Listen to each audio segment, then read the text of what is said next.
কিন্তু আমাদের নবীকে আল্লাহ তাআলা 50 ওয়াক্ত নামাজ আল্লাহ তাআলা দান করলেন।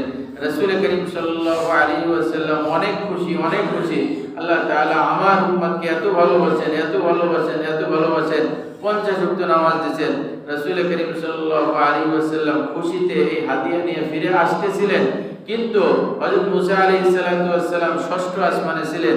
মুসা আলাইহিস সালাতু ওয়াস সালাম দেখলেন যে অনেক খুশি, জিজ্ঞাসা করলেন আল্লাহ তাআলা কি হাদিয়া দিলেন? বলে আল্লাহ তাআলা আমাকে 50 ওয়াক্ত নামাজ দিয়েছেন। মুসা আলাইহিস সালাতু ওয়াস সালাম বলেন খুশি হওয়ার কোনো কারণ নাই, আমার উম্মতকে কয়েক ওয়াক্ত নামাজ দেওয়া হয়েছিল তাই পড়তো না, উম্মত এই 50 ওয়াক্ত পড়তে পারবে না, আপনি আল্লাহ তাআলার কাছ থেকে কিছু কমাই নিয়ে যান।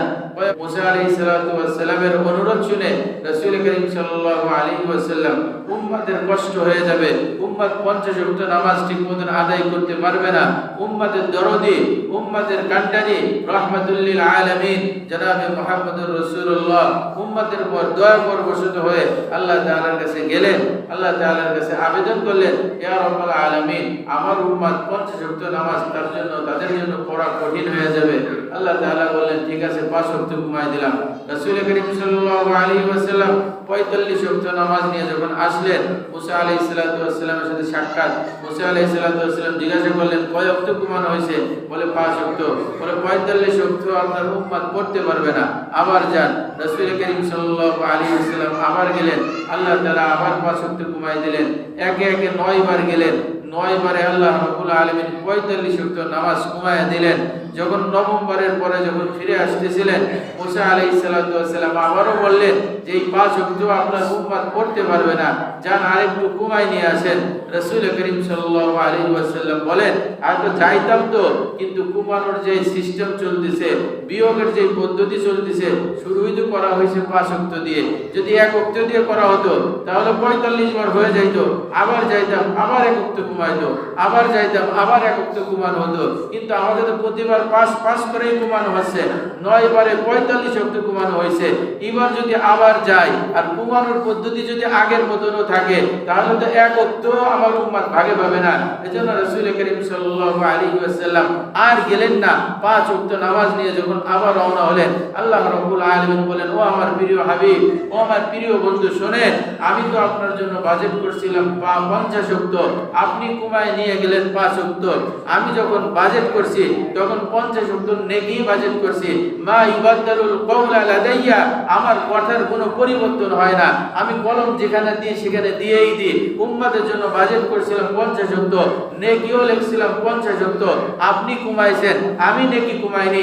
আপনি ঘোষণা নিয়ে যান, উম্মতদেরকে জানায় দেন, যদি আপনার উম্মত 5 ওয়াক্ত গুরুত্বের সাথে এই 5 ওয়াক্ত নামাজ যদি আদায় করতে পারে, আমি আল্লাহ 50 ওয়াক্ত নামাজের সওয়াব আমলনামায় দান করব। বলেন সুবহানাল্লাহ।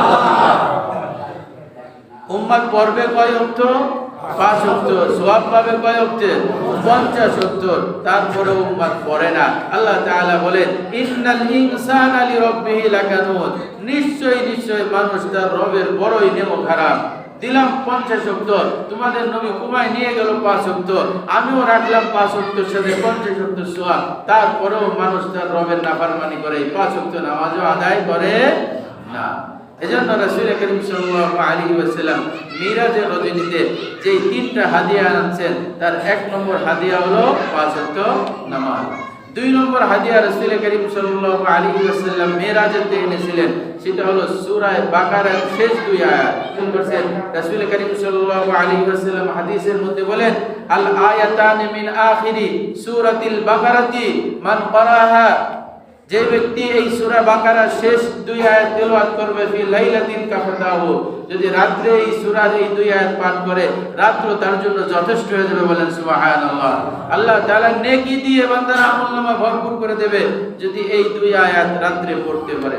এজন্য এক হাদিয়া হলো 5 ওয়াক্ত নামাজ, দ্বিতীয় নম্বর হাদিয়া হলো সূরা বাকারার শেষ 2 আয়াত। তৃতীয় আরেকটা হাদিয়া রাসূল করিম সাল্লাল্লাহু আলাইহি ওয়াসাল্লামকে দেওয়া হয়েছে।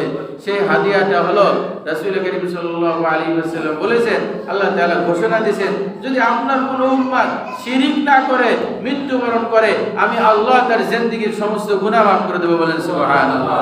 এই হাদিয়াও দেওয়া হয়েছে, উম্মত যদি শিরিক ছাড়া মারা যাইতে পারে, যদি কিছু গুনাহ থেকেও থাকে, কিছু নামাজ ছুটে গেছে গেল, কিছু রোজা ছুটে গেছে গেল, কিছু ইবাদত বন্দেগী ছুটে গেছে গেল, কিন্তু উম্মত শিরিক করেনি, যদি আপনার উম্মত শিরিক ছাড়া মৃত্যুবরণ করতে পারে, আমি আল্লাহ তার জিন্দেগীর সমস্ত গুনাহ মাফ করে জান্নাতের ফয়সালা করে দেব। রাসূল করিম সাল্লাল্লাহু আলাইহি ওয়াসাল্লাম বলেন, মান মাতা ওয়া লাম ইউশরিক বিল্লাহি শাইআ, যে মৃত্যুবরণ করলো কিন্তু আল্লাহর সাথে শিরিক করলো না, ফাদাখালাল জান্নাহ, রাসূল বলেন আল্লাহ তাআলা তার জন্য জান্নাতের ফয়সালা করে দিবে। ওয়া হারামাল্লাহু আলাইহিন নার, আল্লাহ তাআলা তার জন্য জাহান্নামকে হারাম করে দেবে। বলেন সুবহানাল্লাহ। কয় হাদিয়া পেয়েছি আমরা? 3 হাদিয়া। 1 নম্বর 5 ওয়াক্ত নামাজ, 2 নম্বর সূরা বাকারার শেষ 2 আয়াত, 3 নম্বর ঘোষণা যে উম্মত যদি শিরিক ছাড়া মারা যেতে পারে, তাহলে আল্লাহ তাআলা তার গুনাহ কি করবেন? মাফ করে দেবেন। তাহলে এই মিরাজের রজনী যে 3টা হাদিয়া আমরা পেয়েছি, এই 3টা হাদিয়ার উপর আমল করার চেষ্টা করব। রাজি আছি তো ইনশাআল্লাহ? 5 ওয়াক্ত জামাতের সাথে নামাজ পড়ব। রাজি আছি ইনশাআল্লাহ? কারাগারে আদর্শ করে ইনশাআল্লাহ 5 ওয়াক্ত ছাড়বো না। পড়ব 5 ওয়াক্ত, সওয়াব পাবো কয় ওয়াক্ত? 50 ওয়াক্ত। পড়ব আমি 5 ওয়াক্ত, আল্লাহ আমাকে আমলনামায় সওয়াব দেবে 50 ওয়াক্ত। এই অফার পেয়ে যদি কোনো উম্মত ছেড়ে দেয়, এর থেকে বড় নাফরমান, নালায়েক, নির্বোধ আর কেউ হতে পারে না। 2 নম্বর সূরা বাকারার শেষ 2 আয়াত মুখস্থ করার চেষ্টা করব এবং প্রতি রাতে পড়ার চেষ্টা করব। 3 নম্বরে শিরিক মুক্ত থাকার চেষ্টা করব। শিরিক মুক্ত থাকার জন্য রাসূল করিম সাল্লাল্লাহু আলাইহি ওয়াসাল্লাম বলেছেন, জাদ্দিদু ঈমানাকুম, উম্মত তোমার ঈমানকে মাঝে মাঝে নবায়ন করো। সাহাবী কিরাম জিজ্ঞেস করলো, কাইফা নুজাদ্দিদু ঈমানানা ইয়া রাসূলুল্লাহ, হে আল্লাহর রাসূল, ঈমানকে আবার নবায়ন করব কিভাবে? রাসূল বলেন, আকসিরু কওলা যিকরি লা ইলাহা ইল্লাল্লাহ, বেশি বেশি পাঠ করো লা ইলাহা ইল্লাল্লাহ, লা ইলাহা ইল্লাল্লাহ। যখনই সুযোগ হবে, না জানি আমার কোন কথায়, কোন চলায়, কোন কাজে ঈমান চলে গেছে আমি জানি না, এজন্য মাঝে মাঝে ঈমানকে নবায়ন করতে হয়। ঈমান নবায়ন করব কিসের মাধ্যমে? লা ইলাহা ইল্লাল্লাহ, লা ইলাহা ইল্লাল্লাহ।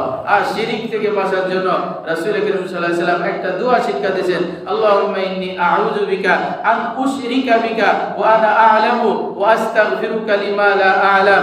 রাসূল করিম সাল্লাল্লাহু আলাইহি ওয়াসাল্লাম বলেন, যে ব্যক্তি প্রতিদিন এই দোয়া পাঠ করবে, আল্লাহ রাব্বুল আলামিন তাকে সর্বপ্রকার, এমনকি সূক্ষ্ম শিরকে খফি যেটা, তার থেকেও আল্লাহ তাআলা তাকে হেফাজত করবেন। এজন্য এই 3টা হাদিয়া হলো আমরা পেয়েছি। আর রাসূল করিম সাল্লাল্লাহু আলাইহি ওয়াসাল্লাম যখন ইব্রাহিম আলাইহিস সালাতু ওয়াস সালামের সাথে সাক্ষাৎ করেছিলেন, ইব্রাহিম আলাইহিস সালাতু ওয়াস সালাম বলে দিয়েছিলেন যে আপনার উম্মতকে আমার পক্ষ থেকে সালাম দিয়েন, আর একটা ঘোষণা শোনায় দিয়েন যে এই জান্নাতের জমিন, এই জমিন ঘিরানযুক্ত, এই জমিন পবিত্র, সুগন্ধিময় এবং এর পানি অনেক মিষ্ট। আর এই জান্নাতের মধ্যে আল্লাহ তাআলা বানাখালা বানাইছেন, আর এই জান্নাতের ফল, জান্নাতের গাছ হলো সুবহানাল্লাহি ওয়ালহামদুলিল্লাহি ওয়া লা ইলাহা ইল্লাল্লাহু আল্লাহু আকবার। এটি হলো জান্নাতের বৃক্ষ।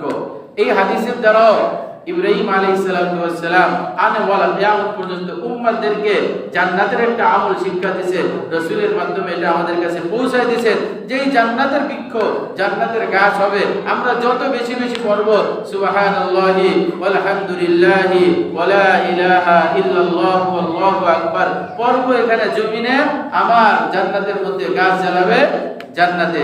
এজন্য এই দোয়াটাও আমরা বেশি বেশি করে পড়ার চেষ্টা করব।